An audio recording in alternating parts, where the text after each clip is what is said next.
ముందుగా ముఖ్యాంశాలు. రాజమండ్రిలో 75 ఏళ్లుగా ఉన్న కేంద్ర పొగాకు పరిశోధనా కేంద్రం CTRI పేరు మార్పు.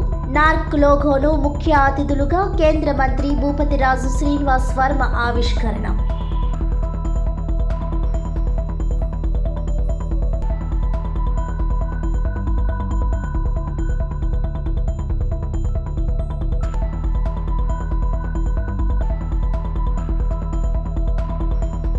ఆహ్లాదకరంగా చిరంజీవి పార్క్ పునర్నిర్మాణం. 1,26,00,000తో పార్కు అభివృద్ధి. వచ్చే నెల 2వ వారంలో మెగా ఫ్యామిలీ సభ్యులతో ప్రారంభం. ఎమ్మెల్యే ఆదిరెడ్డి శ్రీనివాస్.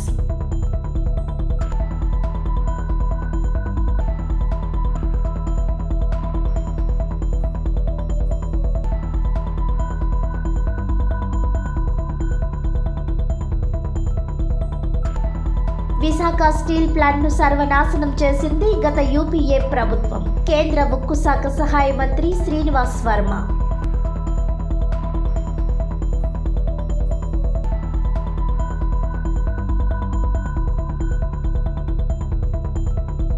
డెబ్బై 75 ఏళ్లుగా రాజమండ్రిలో ఉన్న కేంద్ర పొగాకు పరిశోధనా కేంద్రం CTRI పేరును ఇక మీదట వాణిజ్య వ్యవసాయ జాతీయ పరిశోధనా సంస్థ నార్క్గా మార్పు చేశారు. రాజమండ్రిలో 75 ఏళ్లుగా ఉన్న కేంద్ర పొగాకు పరిశోధన కేంద్రం CTRI పేరు మార్పు చేశారు. ఇక మీదట వాణిజ్య వ్యవసాయ జాతీయ పరిశోధన సంస్థ నార్క్గా నామకరణం జరిగింది.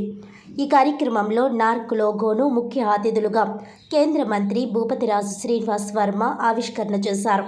ఈ సందర్భంగా కేంద్ర మంత్రి శ్రీనివాస్ వర్మ మాట్లాడుతూ, ఇప్పటి వరకు కేవలం పొగాకు పరిశోధనలే జరిగిన ఈ కేంద్రంలో ఇకపై వాణిజ్య పంటలైన చిల్లీ, టర్మరిక్, అశ్వగంధ, పసుపు పంటలను కొత్తగా చేర్చారని అన్నారు.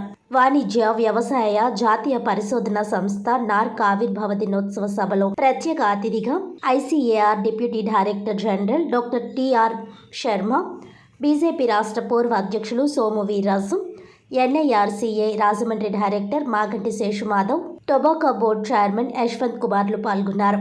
నార్క్ బ్రోచర్ను శర్మ ఆవిష్కరించారు.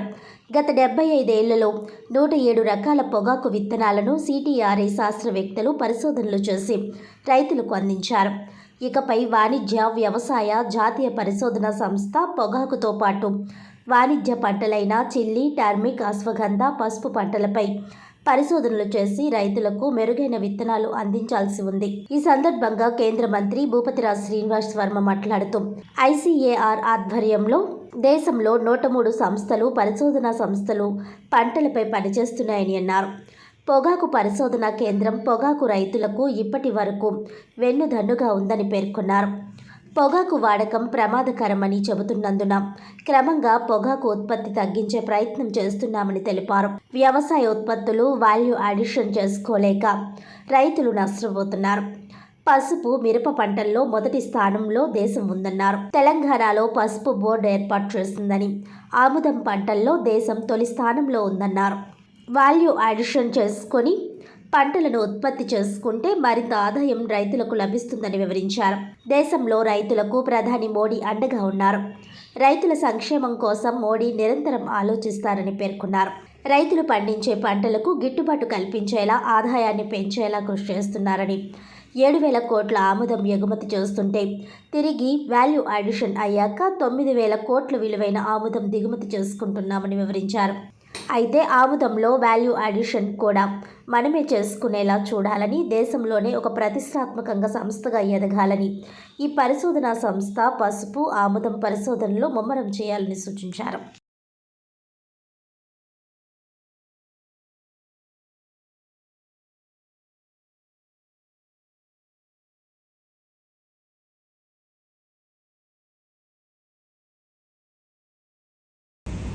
ఏదైతే ICAR కింద దేశంలో దాదాపు అన్ని పంటలకి సంబంధించి వారి ఉత్పత్తుల్ని పరిశోధన చేసి రైతుల్ని ముందుకు నడిపించడం కోసం దాదాపు 103 సంస్థలు పనిచేస్తూ ఉన్నాయి ICAR కింద. అందులో CTRI ఒకటి. ఈ CTRI దాదాపు 75 సంవత్సరాల క్రితం ఈ రాజమండ్రిలో నెలకొల్పబడి ఈ ప్రాంతంలో ఉన్నటువంటి ఏదైతే టొబాకో రైతులకు వెన్నుదన్నుగా ఉన్నటువంటి పరిస్థితి మనందరికీ కూడా తెలుసు.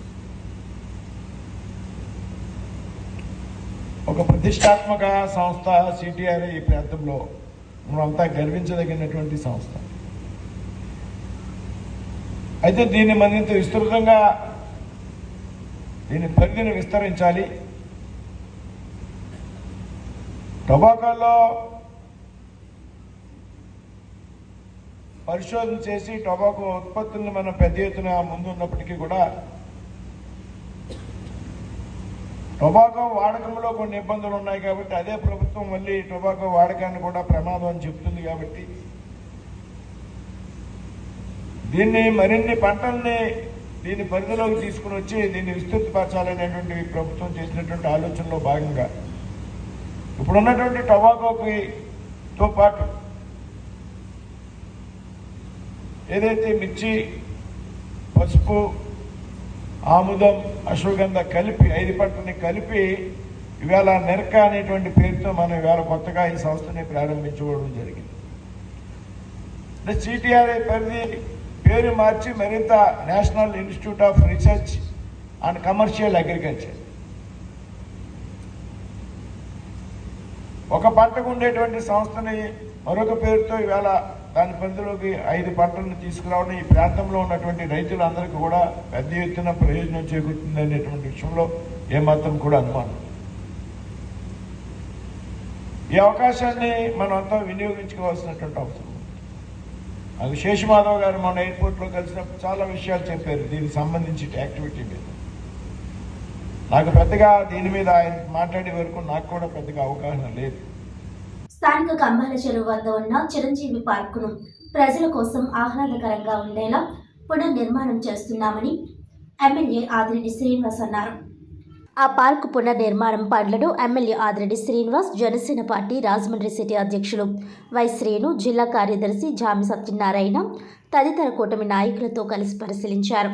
ఈ సందర్భంగా ఎమ్మెల్యే ఆదిరెడ్డి శ్రీనివాస్ మాట్లాడుతూ మన్యం పులి, అల్లూరి సీతారామరాజుతో పాటు ఆ ఉద్యమంలో ఆయనతో పాల్గొన్న 11 మంది మన్యం వీరుల విగ్రహాలను 50 లక్షల రూపాయలతో ఏర్పాటు చేస్తున్నట్టు చెప్పారు. దాంతోపాటు చుట్టూ బ్యూటిఫికేషన్ చేసేందుకు 70 లక్షల రూపాయలు వెచ్చించినట్టు తెలిపారు. మొత్తం 1,26 లక్షల రూపాయలతో పార్కును పునర్నిర్మాణం చేయడం జరుగుతుందన్నారు. సమాజ సేవకురాలు మదర్ తెరీసా విగ్రహం ఉన్న ఇదే పార్కును గతంలో కేంద్ర మాజీ మంత్రి మెగాస్టార్ చిరంజీవి ప్రారంభించారని, ప్రస్తుతం జరుగుతున్న పార్కు పనులు పూర్తయిన తరువాత ఫిబ్రవరి 2వ వారంలో మెగా ఫ్యామిలీకి చెందిన వారితో ప్రారంభించాలన్న ఆలోచనలో ఉన్నట్టు తెలిపారు. స్థానిక కూటమి నాయకులు, నగరపాలక సంస్థ అధికారులు ఆయన వెంట ఉన్నారు. ఏదైతే చిరంజీవి పార్క్ అని పిలువబడతాదో పార్క్లో మదర్ తెరీసా గారి విగ్రహం ఉండడం, శిథిలావస్థ పరిస్థితిలో ఉన్నప్పుడు మరి దాని అందరినీ కూడా అప్లిఫ్ట్మెంట్ ఇవ్వాలని ఏదైతే మన్యం పులి అల్లూరి సీతారామరాజు గారి యొక్క విగ్రహం, అలాగే వెనకాల ఆయనతో పాటు పోరాడిన వారు మన్యం వీరులు వారందరి యొక్క ఏదైతే స్టాచ్యూస్ అన్నింటినీ కూడా సుమారు 11 స్టాచ్యూస్ తోటి కేవలం ఈ స్టాచ్యూస్ సుమారు 50 లక్షలు ఖర్చు పెడతా ఉన్నారు. చుట్టూ ఉన్న ప్లేస్ని బ్యూటిఫికేషన్ చేయడానికి, ల్యాండ్స్కేపింగ్ చేయడానికి 70 లక్షలు అవుతా ఉంది. మొత్తం కలిపి 1,26 లక్షలతోటి ఈ పార్క్ని అంతా కూడా అప్లిఫ్ట్మెంట్ చేస్తూ ఉన్నారు. పనుల్ని ఈ రోజున పర్యవేక్షించడం జరిగింది. ఎన్డీఏ కూటమి నాయకులు అధికారులను కూడా త్వరగతిన పూర్తి చేయమని చెప్పడం కూడా జరిగింది. ఇది చిరంజీవి పార్క్గా మనం ఎప్పటి నుంచో పిలుచుకోబడతాం. ఆనాడు ఏదైతే చేతుల మీద ఈ పార్క్ని ప్రారంభించుకోవడం జరిగింది. దైవేచ్ఛ ఇప్పుడు వాళ్ళ తనయుడు ఈ రోజున ఉప ముఖ్యమంత్రిగా ఈ రాష్ట్రానికి ప్రాతినిధ్యం వహిస్తున్నారు. కాబట్టి ఆయన తమ్ముడు కళ్యాణ్ గారు వారి కుటుంబంతో ఈ పార్క్ని, కుటుంబ సభ్యులు ఎవరో ఒకరితోటి పార్క్ని ప్రారంభించుకోవాలన్నది జనసేన నాయకులు వైసీని గారు, అలాగే వారి యొక్క ఆలోచన. మరి ఆ ఆలోచన గౌరవించి తప్పకుండా ఆనాడు చిరంజీవి గారి చేతుల మీద జరిగినప్పుడు ఇప్పుడు మరలా ఆ కుటుంబ సభ్యులు ఎవరో ఒకరి చేతుల మీదే జరగాలన్నది మా తాలూకు ఆలోచన. దానికి ఏ విధంగా చేయాలన్నది వారి వైపు నుంచి వాళ్ళు చేస్తూ ఉన్నారు.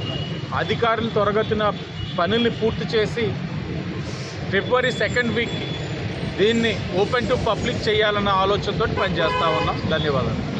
రాజమండ్రి రూరల్ ఆల్కాట్ గార్డెన్స్ 17వ వార్డ్ బొగ్గుల దెబ్బ పార్కులో స్వచ్ఛ భారత్, స్వచ్ఛ ఆంధ్రప్రదేశ్, స్వచ్ఛ వికాస్ కార్యక్రమం ఘనంగా చేపట్టారు. ఆంధ్రప్రదేశ్ రాష్ట్ర ముఖ్యమంత్రి నారా చంద్రబాబు నాయుడు శ్రీకారం చుట్టారు. రాజమండ్రి రూరల్ శాసనసభ్యులు గోరంట్ల బుచ్చయ్య చౌదరి ఆదేశాల మేరకు రాజమండ్రి రూరల్ స్థానిక ఆల్కట్ గార్డెన్స్ 17వ వార్డు బొగ్గులు దెబ్బ పార్కులో స్వచ్ఛ భారత్, స్వచ్ఛ ఆంధ్రప్రదేశ్, స్వచ్ఛ వికాస్ కార్యక్రమం చేపట్టడం జరిగింది. ఆల్కట్ గార్డెన్స్ 17వ వార్డ్ కూటమి పెద్ద ఎత్తున కార్యకర్తలు, అభిమానులు ఈ కార్యక్రమంలో పాల్గొన్నారు. ఈ కార్యక్రమాన్ని municipal corporation sanitation inspector Satyanarayana, మేస్త్రి రమణ, వారి బృందం బొగ్గుల దిబ్బ కాలనీలో పార్కు కాలువలు, రోడ్లు పరిశుభ్రం చేశారు. ఈ కార్యక్రమంలో రొంపిచర్ల యాంటోనీదాస్ మాట్లాడుతూ, సామాన్యమైన ప్రజలు ప్రతి ఒక్కరూ మన బాధ్యతగా స్వచ్ఛందత కలిగి ఉండాలని, ప్రతి ఒక్కరూ చెత్తను బండి వచ్చినప్పుడు సిబ్బందికి అందజేయాలని, అలా చేయకుండా మన వీధి ఎంట్రన్స్లో చెత్త పడేయడం మంచిది కాదని, ప్రతి ఒక్కరూ చెత్త విషయంలో క్రమం పాటించాలని తెలియజేశారు. ఈ కార్యక్రమంలో బొగ్గుల దెబ్బ కాలనీ పెద్దలు మరియు యూత్ పాల్గొన్నారు. అందరికీ నమస్కారాలు. ఈరోజు మన దేశ ప్రధాని నరేంద్ర మోడీ గారు ఆదేశాల మేరకు స్వచ్ఛ భారత్, స్వచ్ఛ ఆంధ్రప్రదేశ్ కార్యక్రమం తలంపు పెట్టారు. ఈరోజు మన రాష్ట్రం అంతా నారా చంద్రబాబు నాయుడు గారు, రాష్ట్ర ముఖ్యమంత్రి గారు, అలాగే ఉప ముఖ్యమంత్రి గారు పవన్ కళ్యాణ్ గారు, లోకేష్ గారు, మన మంత్రి గారు దుర్గేష్ గారు, కందుల దుర్గేష్ గారు, రాజమండ్రి రూరల్ శాసనసభ్యులు గోరంట్ల బుచ్చయ్య చౌదరి గారు ఆదేశాల మేరకు రాజమండ్రి రూరల్ స్థానిక ఆల్కట్ గార్డెన్స్ 17వ వార్డులో బొగ్గులదిబ్బ ఈ యొక్క శుభ్రత, పరిశుభ్రత, స్వచ్ఛ భారత్, స్వచ్ఛ ఆంధ్రప్రదేశ్, స్వచ్ఛ వికాస్ కింద ఈ యొక్క కార్యక్రమం చేపట్టడం జరిగింది. ఈ యొక్క కార్యక్రమంలో స్థానిక ప్రజలు, అలాగే రాజమండ్రి మున్సిపల్ కార్పొరేషన్ సిబ్బంది వారు ఆధ్వర్యంలో ఇన్స్పెక్టర్ సత్యనారాయణ గారు, అలాగే మేస్త్రి గారు రమణ గారు, వారి బృందంతో ఈ యొక్క పార్క్ని పరిశుభ్రం చేయడం జరిగింది. ఈ యొక్క కార్యక్రమం ప్రతి నెల 3వ శనివారం చేయాలన్న మన భారత ప్రధానమంత్రి గారు నరేంద్ర మోడీ గారు ఆదేశాల మేరకు ఈ యొక్క కార్యక్రమం చేకూర్చడం జరిగింది. ఈ యొక్క కార్యక్రమంలో పాల్గొన్న ప్రతి ఒక్కరికి ధన్యవాదాలు తెలుపుకుంటూ, అలాగే కాలనీలు ప్రతి వీధుల్లోనూ కాలువల్ని, అలాగే చుట్టుపక్కల ఉన్న ఈ యొక్క చెత్తని వీటిలన్నింటినీ పరిశుభ్రం పరిచే కార్యక్రమం ప్రతి ఒక్కరిలో ప్రజల్లో కూడా స్వచ్ఛందత ఉండాలని, ఎందుకంటే ప్రతి ఇంటికి డోర్ టు డోరు చెత్త సేకరించే వ్యాన్ వస్తుంది, కానీ ప్రజలు ఆ యొక్క వ్యాన్కి సహకరించే విధానం లేదు. యథావిధిగా ఇంకా పాతకాల పరిస్థితుల్లోనే ఉండి ఆ యొక్క చెత్తని ఎక్కడ పడితే అక్కడ కూడల్లో, సెంటర్లోనూ, వీధి చివరిలోనూ వేస్తున్నారు. ప్రజలు ఇది గమనించాలి. మనకి రాష్ట్ర ప్రభుత్వం, ప్రధానమంత్రి గారు, దేశ ప్రధానమంత్రి గారు మనకి మంచి సదుపాయాలు ఇచ్చారు, మంచి అవకాశాలు ఇచ్చారు. అది మనం సద్వినియోగం చేసుకోవాలి. అంతేగాని చెత్త మనకి ఇంటికి వచ్చిన వ్యాన్కి ఇవ్వకుండా ఎక్కడ పడితే అక్కడ ఇష్టం వచ్చినట్టు పాడేస్తే అది మనకే హానికరం, మనకి లేనిపోని రోగాలు వస్తాయి. దయచేసి ప్రజలు ఈ యొక్క కార్యక్రమం నిమిత్తం పాటించాలని నేను తెలియజేస్తున్నాను. నా పేరు Rompicherla Antony, Rajahmundry rural Alcot gardens 17వ వార్డు తెలుగుదేశం పార్టీ కూటమి పార్టీ ఇన్ఛార్జ్. అందరికీ ధన్యవాదాలు. రాష్ట్రంలో మొదటి స్టూడియో రాజమండ్రిలోనే దుర్గా సినీ టోన్ పేరిట ఉండేదని, మళ్లీ రాజమండ్రికి సినిమా పరంగా పూర్వ వైభవం వస్తుందని నట గాయకుడు శ్రీపాద జిత్మోహన్ మిత్ర ధీమా వ్యక్తం చేశారు. గోదావరి మూవీ ఆర్టిస్ట్ అసోసియేషన్ జీమా 7వ వార్షికోత్సవం స్థానిక గోకువరం బస్టాండ్ సమీపంలోని జిత్మోహన్ మిత్ర కళావేదికపై ఆదివారం సాయంత్రం ఘనంగా జరిగింది. జిత్మోహన్ మిత్ర అధ్యక్షతను వహిస్తూ ఎన్నో సినిమాలకు నేను పనిచేశానని, ఎంతో మందితో నటింపజేశానని, ఇప్పుడు కూడా ఔత్సాహిక నటీనటులు, టెక్నీషియన్లు, కెమెరామ్యాన్లు అందరూ వస్తున్నందున షార్ట్ ఫిలిమ్స్తో పాటు సినిమాలు చేయాలని, రాజమండ్రిలో సినిమా రంగానికి పూర్వ వైభవం వస్తుంది, అందరూ ఐకమత్యంతో ఉంటూ అవకాశాలు దక్కించుకోవాలని సూచించారు. సినీ హాస్య నటులు గౌతమ్ రాజు ముఖ్య అతిథిగా పాల్గొంటూ జిత్మోహన్ మిత్ర రాజమండ్రికి వన్నె తెచ్చిన కళాకారుడని అన్నారు. ఏపీలో మూవీ ఆర్టిస్ట్ అసోసియేషన్ పెట్టాను. జిల్లాల వారీగా ఆడిషన్స్ పెట్టి సెలెక్ట్ చేసి అందరినీ ప్రోత్సహించాలని చేస్తున్న ప్రయత్నానికి కలిసి రావాలని ఆయన కోరారు. రైటర్స్తో సిరీస్ తయారు చేస్తున్నానని, ప్రోగ్రాంలు పెట్టి దాని ద్వారా వచ్చిన సొమ్ము కళాకారులకు సాయంగా అందిస్తున్నట్టు ఆయన చెప్పారు. అలాగే ఆర్టిస్టులకు ఛాన్స్ ఇచ్చేలా చూస్తానని, ఏ క్యారెక్టర్ అయినా చేసే ఆర్టిస్టులు ఇక్కడ ఉన్నారని ఆయన అన్నారు. చిన్న సినిమాలు ఇక్కడ వస్తాయని, తప్పకుండా అవకాశాలు వస్తాయని ఆయన సూచించారు. సినీ దర్శకులు ఆనంద్ సాగర్, ఎస్ఎస్ స్వామి, రాజ్ కుమార్ బాబీ, మా founder K Mahesh, PVS Krishnarao, Mudragada Yesubabu ఇతరులు పాల్గొన్నారు. జీమా అసోసియేషన్ ప్రారంభించి 7 ఏళ్ళు అయిందని, 250కి పైగా కళాకారులు ఉన్నారని జీమా ఫౌండర్ మహేష్ జీ తెలియజేశారు. ఆనంద్ మాస్టర్ సభ నిర్వహణ చేశారు. ఈ సందర్భంగా అధ్యక్షుడు డిఎస్ఎస్ శ్రీనివాసరావు, ఉపాధ్యక్షుడు ఎంఎస్ చక్రధర్, కేవీవీఎస్ అవధాని, కార్యదర్శి డి సురేంద్ర, కోశాధికారి పిచ్చుక మహేష్, జాయింట్ సెక్రటరీ ఎం రామసాయిలతో కూడిన నూతన కార్యవర్గ ప్రమాణ స్వీకారం చేసింది. అనంతరం సినీ నటుడిగా, గాయకుడిగా, ఆర్కెస్ట్రా పితామహుడిగా జీవితాన్ని సాఫల్యం చేసుకున్న జిత్ మోహన మిత్రకు జీవిత సాఫల్య పురస్కారంగా నట కళా పరిపూర్ణ బిరుదుతో జీమా సభ్యులు సత్కరించారు. పలువురు పూల మాలలతో ముంచెత్తారు. జీమా ఈసీ నెంబర్లుగా డాక్టర్ గిరిజాల సోమరాజు నాయుడు, సతీష్ మడక, కిషోర్ మహి, స్వర్ణ, వెంకటరాజు, టెలికాలర్ రవి ప్రమాణ స్వీకారం చేశారు. ముఖ్య అతిథిగా పాల్గొన్న సినీ హాస్య నటుడు గౌతమ్ రాజుకి, ఇతర ముఖ్య అతిథులకు, సభ్యులకు నూతన కార్యవర్గ సభ్యులు సాలువా, పూలమాలలతో సత్కరించి మెమోటో అందజేశారు. ఈ కార్యక్రమంలో మాజీ అధ్యక్షులు కాశీ విశ్వనాథ్, జి గంగాధర్, బాలాజీ, పులప రామకృష్ణ, శంకర్రావు, పుణ్యక్షేత్రం శ్రీనివాస్, 150 మంది పైగా జీమా సభ్యులు, Sukkireddy Srinivas, B Seetharamarao, AS Anand, mimicry Buchibabu, Ravindra, Virupaksham, TikTok Suribabu, postal Prasad, doctor Hari, Manaswini, Surya Siddhanti తదితరులు పాల్గొన్నారు. తొలుత పలువురు గాయని గాయకులు గీతాలు ఆలపించారు.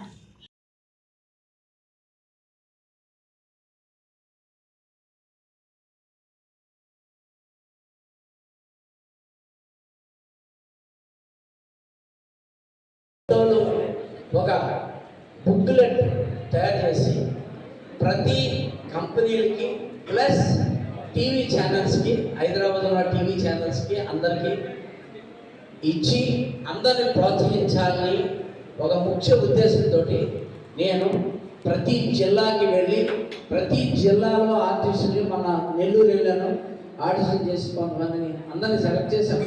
అందరూ ఉంటారు కానీ క్యారెక్టర్ వైజ్ ఒక క్యారెక్టర్ ఇస్తే ఫుల్గా చేయగల కెపాసిటీ ఉన్నవాళ్ళు కొంతమంది అలా తెలిసిపోతారు కదా ఆడిషన్లో, వాళ్ళందరూ అలా చేశాం. అలాగే ఒంగోలులో కూడా చేశాను. ఇప్పుడు రాజమండ్రిలో కూడా కొత్తగా వస్తాను. అయితే నేనేమన్నానంటే శ్రీనివాస్ గారిని, మీరు గోదావరి మూవీ ఆర్టిస్ట్ అసోసియేషన్ పెట్టుకోండి, మీరు మీ ప్రెసిడెంట్, జనరల్ సెక్రటరీ కార్యవర్గం ఉంటుంది, కానీ మీరంతా మా అసోసియేషన్లో మెర్జ్ అవుతారు. మెర్జ్ అయిన తర్వాత రేపు ఈ పండగ సీజన్ కాబట్టి నేలలో కానీ ఫస్ట్ వీక్లో కానీ నేను వస్తాను. వచ్చి మనం ఆడిషన్ పెట్టుకున్న తర్వాత ప్రతి ఆర్టిస్టు ఇవి కాక ఇప్పుడు నాకు గౌతమ్ టాకీస్ ఛానల్ ఉంది. ఆ ఛానల్లో సినిమా వాళ్ళందరూ చూస్తారు. నేను కమడా కంపెనీతో టైఅప్ అయ్యాను కనుక మేమేంటంటే ఇక్కడ రైటర్స్ కానీ ఎవరైనా ఉంటే ఆ రైటర్స్ తోటి ఒక ఎపిసోడ్స్ తయారు చేసి, అంటే సిరీస్లా తయారు చేసి ఇక్కడ ఆర్టిస్ట్ని ప్లస్ కొన్ని ఫేమస్ ఉన్న ఆర్టిస్ట్ని కూడా కలిపి వాటిని మా ఛానల్ ద్వారా రిలీజ్ చేద్దాము. ఆ తర్వాత ఇక్కడ ఏంటంటే ఇప్పుడు మీకు అందరికీ తెలిసే ఉంటుంది, ఇండస్ట్రీలో కోట్లు కూడా సంపాదించి చనిపోయే టైంకి చితిని వెలిగించడానికి కూడా డబ్బులు లేని పరిస్థితుల్లో ఉంటే వాళ్ళందరికీ నేను, నరేష్ గారు, నేను, శివాజీ రాజా మేమంతా ఏం చేసామంటే ఒక ఫండ్ కింద తయారు చేసి ఎవరైనా పోతే ఇమీడియట్గా 1,00,000, 2,00,000, 3,00,000 అలా ఇవ్వడం చేశాను. ఇక్కడ మన ఆర్టిస్టులకి ఏంటంటే వేరే పనులు చేసుకుంటూ మనం ఇవి చేయాలి. అది లేదంటే హైదరాబాద్ వచ్చి అక్కడ కూర్చుని వేషాల కోసం వెయిట్ చేస్తే మనకు కుదరదు. మనకు ఒక ఇల్లు, ఒక కుటుంబము, అన్నదమ్ములు, తల్లిదండ్రులు అందరూ ఇక్కడ ఉన్నారు కాబట్టి మనం ఇక్కడే ఉండాలి. కాబట్టి నేనేంటంటే ఎవరి దగ్గర డబ్బులు వసూలు చేయించాలి అవి లేకుండా, అలాగనే నేనేమో లక్ష్యాధికారిని కాదు, నేను దానం తప్ప దాయటం లేదు నా దగ్గర. అందుకని ఏంటంటే మనమే కల్చరల్ ప్రోగ్రామ్స్ అంటే ఇప్పుడు జబర్దస్త్ గ్రూప్ తీసుకొచ్చి ఇంకో కొంతమందిని పెట్టి అలా పెట్టి ఈవెంట్లా పెట్టి ఆ ఈవెంట్ ద్వారా వచ్చిన అమౌంట్ మన యొక్క అసోసియేషన్ ఖర్చు పెట్టాలనే ఉద్దేశంతో నేను ఈ మూవీ ఆర్టిస్ట్ అసోసియేషన్, నేను ఆల్రెడీ అక్కడ మూవీ ఆర్టిస్ట్ అసోసియేషన్లో జాయింట్ సెక్రటరీ. శోభన్ బాబు 89వ జయంతిని శ్రీ వెంకటేశ్వర ఆనం కళా కేంద్రం డాక్టర్ అంబేద్కర్ హాల్ నందు ఘనంగా నిర్వహించారు. శోభన్ బాబు 89వ జయంతి సందర్భంగా రాజమండ్రి డాక్టర్ అంబేద్కర్ హాల్ నందు శ్రీ వెంకటేశ్వర ఆనం కళా కేంద్రం దగ్గర జయంతిని ఘనంగా నిర్వహించారు. సభ్యులు పూడి శ్రీనివాసరావు, కొడదాల శ్రీనివాసరావు, ఆనంద్, ఏలూరు శ్రీనివాసరావు, గాయని గాయకులు Barre Subrahmanyam, U Balasubrahmanyam, Batta Satyanarayana, Kishore and Govindaraju, P Lakshmi, Lalitharani, Krishnaveni, CH Lalitha, Chinnari, Balla Srinivasarao తదితరులు పాడి ప్రేక్షకులను ఉర్రూతలొగించారు. రాయుడు చంద్రకుమార్, పివిఎస్ కృష్ణారావు, జీవి రమణ, శ్రీహరి తదితరులు పాల్గొన్నారు. కార్యనిర్వహణ శ్రీ దొండపాటి సుబ్రహ్మణ్యం నిర్వహించారు.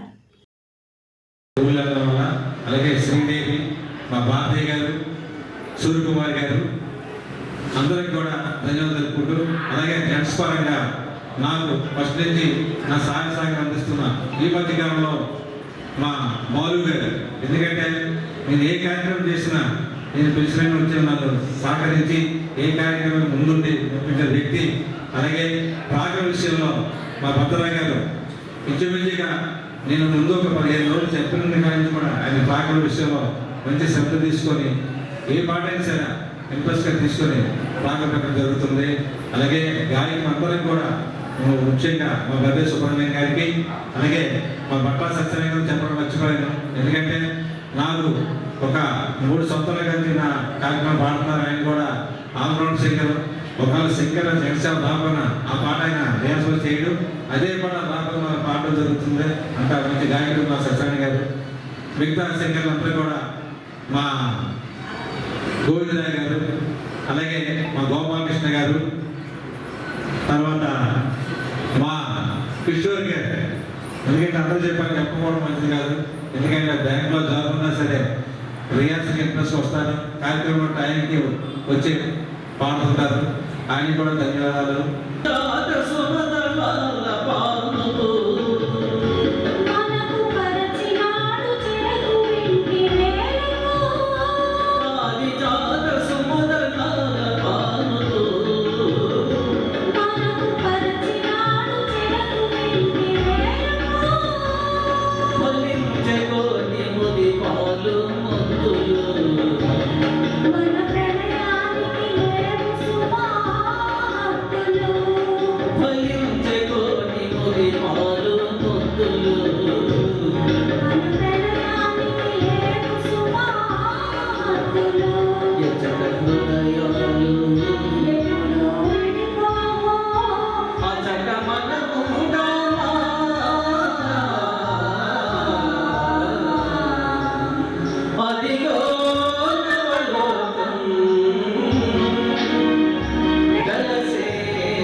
రాష్ట్రంలోని అన్ని ప్రైవేట్ రంగ సంస్థల్లో కూడా ఎస్సీ, ఎస్టీ, బీసీ మైనారిటీలకు రిజర్వేషన్ అమలు చేయాలని సోషలిస్ట్ కూటమి రాష్ట్ర అధ్యక్షుడు గోరింత అప్పలరాజు డిమాండ్ చేశారు.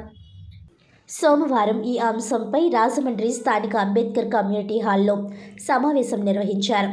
ఈ సమావేశంలో పాల్గొన్న అప్పలరాజు మీడియాతో మాట్లాడుతూ ఈ విషయంలో అన్ని రాజకీయ పార్టీలు తమతో మమేకం కావాలన్నారు. ప్రధాని నరేంద్ర మోడీ ఈ విషయంలో ప్రత్యేక చొరవ తీసుకొని ప్రైవేట్ రంగంలో రిజర్వేషన్ కల్పించాలని ఆయన కోరారు. ఎస్సీ వర్గీకరణ విషయంలో సుప్రీంకోర్టు ఇచ్చిన తీర్పుని తూచా తప్పకుండా పాటించాలని ఆయన డిమాండ్ చేశారు. అందరికీ సమానత్వం, సమాన అవకాశాలు కావాలన్నారు. దళిత నాయకుడు బోయలపల్లి కరుణాకర్ మాట్లాడుతూ ప్రతి సంస్థ ప్రైవేట్ రంగంలోకి వెళ్ళిపోతున్న నేపథ్యంలో ప్రైవేట్ రంగంలో రిజర్వేషన్ అవసరం ఉందన్నారు. ప్రతి ఒక్కరూ ఉద్యమకారుడిగా తయారై ప్రైవేట్ రంగంలో రిజర్వేషన్ సాధించాలని అన్నారు. దేశవ్యాప్తంగా దీనికోసం మంద కృష్ణమాదిగ సారథ్యం వహించాలన్నారు. హ్యూమన్ రైట్స్ ఎస్సీ సెల్ నాయకురాలు కండవిలి లక్ష్మి మాట్లాడుతూ ప్రైవేట్ రంగంలో రిజర్వేషన్ కోసం తప్పనిసరిగా పోరాటం జరుగుతుందని, గోరింత అప్పలరాజు నాయకత్వంలో ఈరోజు జరిగిన సమావేశంలో ఈ అంశంపై చర్చించామని తెలిపారు. ప్రైవేట్ విద్యా సంస్థల్లో అధిక ఫీజులపై దృష్టి పెట్టాలని అన్నారు. ఎస్సీ కార్పొరేషన్ ద్వారా నిరుద్యోగులకు కూటమి ప్రభుత్వం రుణాలిప్పించి అభివృద్ధిలోకి తీసుకురావాలని కోరారు. అలాగే బీసీ, మైనారిటీ నిరుద్యోగులకు న్యాయం చేయాలని అన్నారు. సోషలిస్టు కూటమి రాష్ట్ర ఉపాధ్యక్షుడు ఎస్కే జానీ మాట్లాడుతూ ప్రైవేట్ రంగంలో రిజర్వేషన్ల కోసం పెద్ద ఎత్తున ఉద్యమం చేపట్టి సీఎం చంద్రబాబు దృష్టికి తీసుకువెళ్లాలని అన్నారు. ఎస్సీ నాయకులు దొండపాటి రాజు, డి దుర్గా, సిహెచ్ లక్ష్మి, కిర్లంపొడి మండలం బీజేపీ నాయకుడు ఏ రామచంద్రరావు, కిర్ల లక్ష్మి తదితరులు పాల్గొన్నారు. నమస్కారం అండి. ఈరోజు రాజమండ్రి అంబేద్కర్ గారి భవన్ నందు ప్రైవేట్ రంగంలో రిజర్వేషన్ల చట్టంకై దేశవ్యాప్తంగా పోరాటం ఖచ్చితంగా జరుగుతూనే ఉంటుంది. ఈరోజు గోరెంత అప్పలరాజు గారు నాయకత్వంలో ఈరోజు మేమందరం ఇక్కడ మీట్ అవ్వడం జరిగింది. ప్రైవేట్ రంగం అని సంబోధించాం కనుక ప్రైవేట్ సంస్థల్లో స్కూలు యాజమాన్యం పిల్లల విషయంలో చదివిస్తున్న కొంతమంది ఎస్సీ, ఎస్టీ, బీసీ, మైనారిటీ కమ్యూనిటీలో కూడా స్కూలు ప్రైవేట్ సంస్థలో ఇంగ్లీష్ మీడియం బాగా ఉంటుందని చదివిస్తున్నారు. కానీ వారు అధిక ఫీజులు వసూలు చేస్తూ విద్యార్థులు చాలా ఇబ్బందులు గురి చేస్తూ అదొక సంస్థని మీరు గుర్తించాలని కోరుకుంటున్నాం. అలాగే కార్పొరేషన్ విషయంకి వస్తే ఎస్సీ కార్పొరేషన్ గత ప్రభుత్వంలో సరైన న్యాయం అయితే జరగలేదు. ఎస్సీ, ఎస్టీ, బీసీ, మైనార్టీలకు అలాగే ఎస్సీ కార్పొరేషన్ విషయంలో రాష్ట్ర ముఖ్యమంత్రి వర్యులు నారా చంద్రబాబు నాయుడు గారు ఒక ఉన్నతమైన స్థానానికి వీళ్ళందరినీ తీసుకువెళ్ళి మంచి లోన్స్ ఇచ్చి నిరుద్యోగులకు ఒక భవిష్యత్తు కల్పిస్తారని చంద్రబాబు గారికి పట్టం కట్టడం జరిగింది. ఈ విషయంలో టీడీపీ, జనసేన, బీజేపీ కూటమి సభ్యులు ఖచ్చితంగా ప్రైవేట్ సంస్థలో ఉన్న ప్రతిదీ కూడా ముందుగా తలపెట్టిన ప్రతి కార్యక్రమాన్ని చూసుకుంటూ ప్రతి కార్యక్రమాన్ని విజయవంతంగా చేకూర్చాలని, అలాగే ఎస్సీ కమ్యూనిటీ కానీ కాదండి, ఎస్సీ, ఎస్టీ, బీసీ, మైనార్టీలకు కార్పొరేషన్ విషయంలో లోన్స్, ఆటోలు అవి కూడా ఇస్తానని ప్రకటన చేసిన రీతిగానే మీరు యువతకు భరోసా కల్పిస్తారని మా అందరి తరపున మీకు విన్నవించుకుంటున్న కండవెల్లి లక్ష్మి. ఈరోజు ఈ సమావేశానికి ఇచ్చేసిన అందరికీ కూడా హృదయపూర్వక ధన్యవాదాలు. ప్రైవేట్ రంగంలో రిజర్వేషన్ అంశం మీద ఈరోజు కార్యక్రమం నుండి అందరూ పాల్గొన్నందుకు. అంటే ప్రైవేట్ రంగం ఎందుకు చేయాలంటే ప్రతి సంస్థ కూడా ప్రైవేట్ రంగం అయిపోతుంది. ఈరోజు గవర్నమెంట్ సంస్థలు ఏ సంస్థ కూడా ప్రైవేట్ రంగం అంటున్నారు, రైల్వే కూడా ప్రైవేట్ రంగం అంటున్నారు, పోస్టులు కూడా అంటున్నారు. దానికోసం దయించి ప్రతి ఒక్క ఉద్యమకారుల కింద తయారయ్యి ఈ ప్రైవేట్ రంగంలో ముందుకు నడిపించాలని, దేశవ్యాప్తంగా చేయాలంటే నాయకత్వం మళ్ళీ కృష్ణమాది గారే రావాలని చెప్పి మీ అందరికీ మనవి చేస్తూ, అలాగే ప్రతి ఒక్కరూ కూడా చదువుకున్నా సరే విద్యను దేనికి ఉపయోగించాలి అర్థమవుగా ఉద్యోగాలు లేక చాలామంది అసలు అవుతున్నారు. కానీ ప్రైవేట్ రంగం అంటే మాన డబ్బులతోటే మన ప్రైవేటు సంస్థలు తయారవుతున్నాయి. అందరికి సబ్సిడీ తీసుకుంటున్నారు, దాని మీద భూమిలోని లోన్లు మళ్ళీ కూడా బ్యాంకు విధానం తీసుకుంటున్నారు. కానీ మనకి ఇచ్చేటప్పటికి రిజర్వేషన్ లేవంటున్నారు. దానికోసం రిజర్వేషన్ కంపల్సరీ కనిపించాలి. కేంద్ర ప్రభుత్వం దీని మీద పోరాటం సిద్ధంగా తయారవ్వాలని చెప్పి మీ అందరికీ మనవి చేస్తూ నిర్ణయించుకోండి. అందరికీ నమస్కారం. నేను గోరింత అప్పలరాజు, సోషలిస్ట్ కూటమి రాష్ట్ర అధ్యక్షుల్ని. మా యొక్క ఉద్యమంలో భాగంగా రాష్ట్రంలో ప్రైవేటు రంగాలు ఏవైతే ఉన్నాయో అన్నిటిలో కూడా బడుగు బలహీన వర్గాలైనటువంటి ఎస్సీ, ఎస్టీ, బీసీ అండ్ మైనారిటీలకు రిజర్వేషన్ చట్టం అమలు చేయాలని అన్ని రాజకీయ పార్టీలు మాతో మమేకమై మాకు సహకరించాలని కోరుకుంటున్నాం. ముఖ్యంగా పార్లమెంట్లో కూడా బిల్లు ఆమోదించాలి. ఎందుకనగా ఈ మధ్య జరిగినటువంటి ఎస్సీ వర్గీకరణ విషయంలో ఎన్నో అవకతవకలు జరుగుతున్నాయని సోదరులు కూడా చాలా విధంగా మాట్లాడుతున్నారు. అయితే సుప్రీంకోర్టు ఇచ్చిన తీర్పుని తూచా తప్పకుండా పాటించాలని చెప్పి కూడా నేను విజ్ఞప్తి చేస్తున్నాను. ఎందుకంటే క్రిమిలేయర్ చట్టం అనేది అక్కడ సుప్రీంకోర్టు ఆమోదించింది. దాని ఉద్దేశం ప్రత్యేకంగా అందరికీ తెలిసే ఉంటుంది. కానీ కొంతమంది దాన్ని స్వార్థపూరిత రాజకీయం చేయాలనే ఉద్దేశంతో దాన్ని వెనక నెట్టాలని చెప్పేసి సంకల్పంతో ఎన్నో ఉద్యమాలు నడిపిస్తున్నారు. కానీ ఆ లక్ష్యం అది కాదు. అందరికీ సమానత్వం, సోషలిజం కావాలి, సోషలిస్ట్ కావాలని చెప్పేసి మా యొక్క మనవి. మరి ముఖ్యంగా ప్రధానమంత్రి నరేంద్ర మోడీ గారు మాకు ప్రైవేటు రంగాల్లో రిజర్వేషన్ అంశంపై మా ఎస్సీ, ఎస్టీ, బీసీ మైనారిటీలందరికీ కూడా ఒక రకమైనటువంటి రిజర్వేషన్ కల్పించి ప్రతి ఒక్కరిని ముందుండి నడిపించాలని కోరుకుంటూ పార్లమెంట్లో బిల్లు ఆమోదించాలని విజ్ఞప్తి చేస్తున్నాం. కలెక్టరేట్ సమావేశ మందిరం నుంచి డివిజన్ మండల స్థాయి అధికారులతో హౌసింగ్, జాతీయ రహదారులు, అంగన్వాడీ కేంద్రాలు, ఎన్పిసిఐ, ఎంఎస్ఎంఈ సర్వే, జిఎస్డబ్ల్యూఎస్ అంశాలపై సోమవారం joint collector S Chinnaramudu, DRO T Sitaramurthy video conference నిర్వహించారు. జాయింట్ కలెక్టర్ ఎస్ చిన్నరాముడు మాట్లాడుతూ రాష్ట్ర ప్రభుత్వం తూర్పుగోదావరి జిల్లాకు నిర్దేశించిన 3,823 ఇళ్ల నిర్మాణాల లక్ష్యాన్ని మార్చి 2025 నాటికి పూర్తి చేయాలన్నారు. ప్రతి వారం టార్గెట్ 1232 స్టేజీ కన్వర్షన్లు చేయాలని అన్నారు. అందుకు మండలాల వారీగా లక్ష్యాలు ఇవ్వడం జరిగిందని తెలిపారు. లేఅవుట్ మరియు స్వంత స్థలముల్లో వివిధ స్థాయిల్లో నిలిచిన లబ్ధిదారులను ప్రోత్సహించి ప్రోగ్రెస్ మెరుగుపరిచే విధంగా చర్యలు తీసుకోవాలని అన్నారు. జిల్లాలో 3 అర్బన్ ప్రాంత పరిధిలో కొత్త లేఅవుట్లలో ఇళ్ల కొరకు భూములు గుర్తింపు, సర్వే పూర్తి చేయాలన్నారు. వుడా పరిధిలో ఉన్న అన్ని గ్రామాల్లో కొత్త ఇళ్ల కొరకు సర్వే చేసి వాటి వివరాలు హౌసింగ్ పోర్టల్ నందు నమోదు చేయాలని అన్నారు. జిల్లాలో 29 రూరల్ గ్రామాల్లో PMAY ఆవాస్ ప్లస్ సర్వే మార్చి 2025 నాటికి నిర్దేశించిన లక్ష్యాలను పూర్తి చేయాలన్నారు. ఇంటి నిర్మాణ పనులను పూర్తి చేసిన ప్రతి లబ్ధిదారులకు మరుగుదొడ్డి నిర్మాణం చేపట్టడం కోసం బిల్లు జనరేట్ చేయాలన్నారు. బేస్మెంట్ స్టేజ్ నుండి రూఫ్ లెవెల్ ఉన్న ఇళ్లకు MGNREGS ద్వారా గృహ లబ్ధిదారులకు 90 పని దినాలు జనరేట్ చేయాలని అన్నారు. ఇళ్ల నిర్మాణము పూర్తి చేయటకు స్వయం సహాయక సంఘాల మహిళలు అదనంగా ₹1,00,000 లోన్ మంజూరు కొరకు చర్యలు తీసుకోవాలని గృహ నిర్మాణ శాఖ అధికారులను జేసీ ఆదేశించారు. అంగన్వాడీ కేంద్రాల్లో మౌలిక సదుపాయాలు కల్పించడం కోసం పనులను వేగవంతం చేయాలని తెలిపారు. ఈ సమావేశంలో joint collector S Chinnaramudu, DRO T Sitaramamurthy, housing PD D Bhaskar Reddy, ఇతర అధికారులు పాల్గొన్నారు. విశాఖ స్టీల్ ప్లాంట్ను సర్వనాశనం చేసింది గత యూపీఏ ప్రభుత్వాలే కారణమని కేంద్ర ఉక్కు శాఖ సహాయ మంత్రి శ్రీనివాస్ వర్మ ఆరోపించారు. విశాఖ స్టీల్ ప్లాంట్కు ఎన్డీఏ ప్రభుత్వం 3 దఫాలుగా 13,000 కోట్ల రూపాయలు ప్యాకేజీ ఇచ్చిందని తెలిపారు.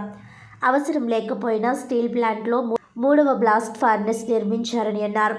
సోనియా గాంధీ ప్రోద్బలంతో అవసరం లేకపోయినా రాయ్బరేలీలో విశాఖ స్టీల్ ప్లాంట్ పెట్టుబడులు పెట్టారని ఆరోపించారు.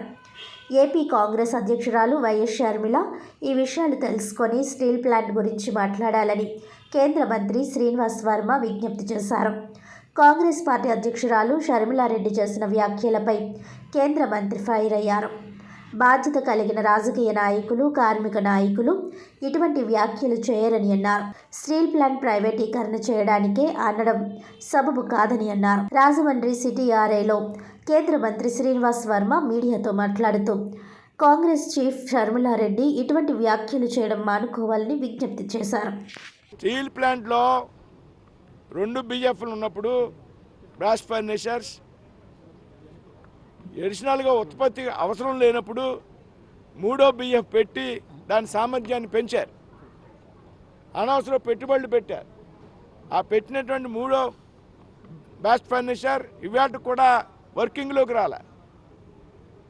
ఏ ప్రభుత్వం నిర్ణయం తీసుకుంది? అదేవిధంగా షర్మిల గారికి చెప్పండి, సోనియా గాంధీ గారిని సంతృప్తిపరచడం కోసం రాయ్బరేలీ నియోజకవర్గంలో ఎక్కడ విశాఖపట్నం స్టీల్ ప్లాంట్, ఎక్కడ రాయ్బరేలీ నియోజకవర్గం ఆ రోజుల్లో 2,500 కోట్లు ఖర్చు పెట్టి రాయ్బరేలీలో ఒక ప్లాంట్ని పెట్టించడం జరిగింది. షర్మిల గారిని, సోనియా గాంధీ గారిని అడగమనండి. ఇటీవల కాలంలో ఆ రాయ్బరేలీ ప్లాంట్ని అమ్మితే 2,500 కోట్లకి అమ్మితే ఎంత పెట్టుబడి పెట్టామో అంతే పెట్టుబడికి అమ్మితే ఆ వచ్చిన డబ్బులు బ్యాంకు వడ్డీలు కట్టడానికి సరిపోయినాయి. కాబట్టి ఆ షర్మిల గారు ఆ పార్టీ పాత్ర ఈ స్టీల్ ప్లాంట్ సర్వనాశనం అవడానికి కారణం అనే విషయం చెప్పండి. వార్తలను ముఖ్యాంశాలు మరోసారి. రాజమండ్రిలో 75 ఏళ్లుగా ఉన్న కేంద్ర పొగాకు పరిశోధనా కేంద్రం సిటీఆర్ఐ పేరు మార్పు. నార్క్ లోగోను ముఖ్య అతిథులుగా కేంద్ర మంత్రి భూపతిరాజు శ్రీనివాస్ వర్మ ఆవిష్కరణ.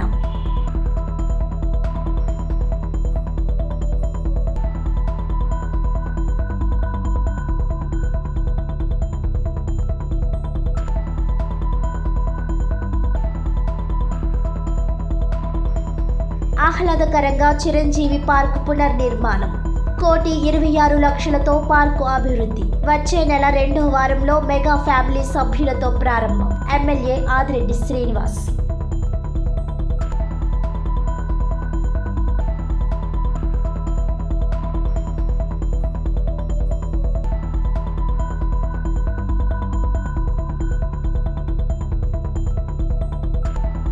విశాఖ స్టీల్ ప్లాంట్ను సర్వనాశనం చేసింది గత యూపీఏ ప్రభుత్వం. కేంద్ర ఉక్కు శాఖ సహాయ మంత్రి శ్రీనివాస్ వర్మ.